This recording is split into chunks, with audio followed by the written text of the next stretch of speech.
Alright, I guess I had thought I was making a new video, but I think I may have just paused that, so that's okay. So we're going to add, just going to continue here, we're going to add that next term, x to the fifth, and we're going to divide that by 5 factorial. And again, the factorial is a math, right arrow, right arrow, right arrow, and then down, down, down, and factorial. Okay, and then we're going to graph. There's our sine of x, there's our new approximation, and there's our error. So we can see our approximation is getting better and better because the error is getting the amount of time that the error spends at the x-axis, in which the error would be 0, is getting wider and wider. And so we can start to see a pattern. We start to see, oh, okay, well, our error is getting smaller and smaller, so we're getting better and better approximations. And here's where I want you to go ahead and enter your function in y2, right here. Use the pattern to write a 13th degree, so 13 degree polynomial with 7 terms that can be used to approximate sine of x. So if we use that pattern, we get x minus x cubed over 3 factorial plus all this stuff. So we keep going.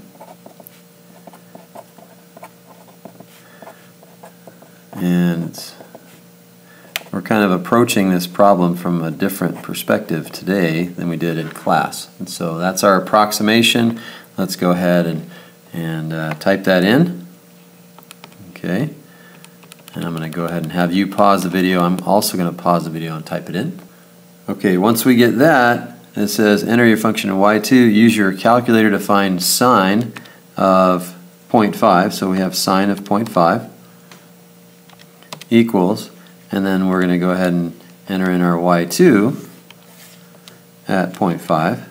Oops, got to make sure we put parentheses around the 0.5. So y2 at 0.5, and we get a very, very good approximation if we just use the 13th degree polynomial. So 7 terms, similar to what we did in class. Okay, so we basically have 0.479 for each one. 0.479 for each of those, and we can see we can do an excellent job approximating the value of the transcendental function, the sine of x, and it's generally easier to work with polynomial functions instead of the trig functions. And we want to see if we can develop similar formulas for the other functions, and I'm not going to walk you through all of this, so I'm just going to kind of point to it and everything. We could use the same process to approximate the cosine of x, and then we can see the very next page. The next page is finishing up the cosine there, and then we've already done the power series, so we're going to fly through the rest of this packet here. We're still in the 9b packet, so we already have done that.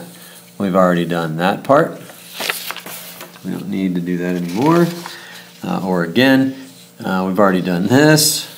So this is fun video for you.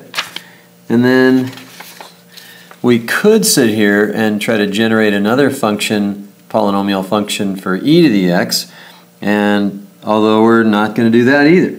Okay, but I want to get you to the very next page, and I lost count of my pages. So in your packet, find this page here and go all the way down to there.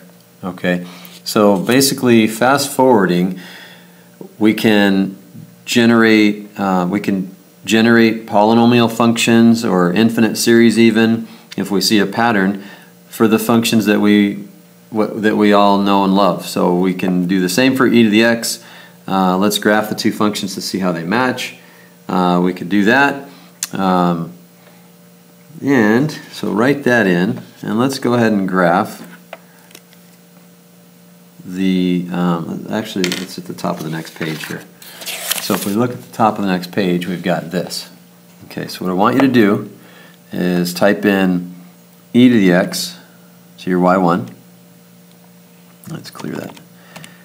E to the x there, and then your next function would be x, sorry, let's clear that whole thing.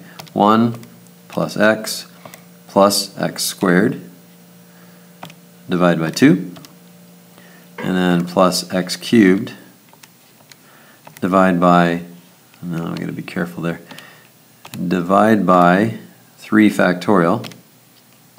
So just to re-emphasize that this is factorials here. And then how far do we want to go? That's it.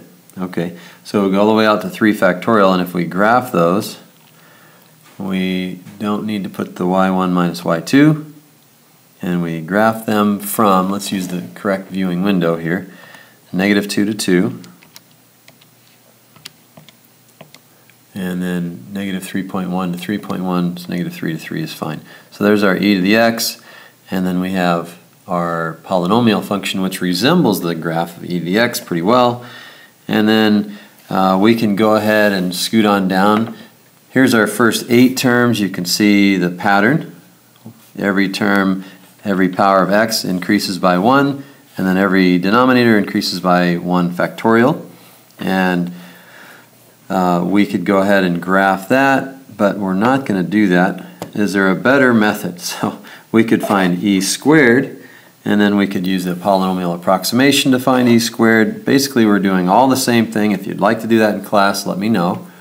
But then, is there a better method to approximate functions using the calculator, than using the calculator?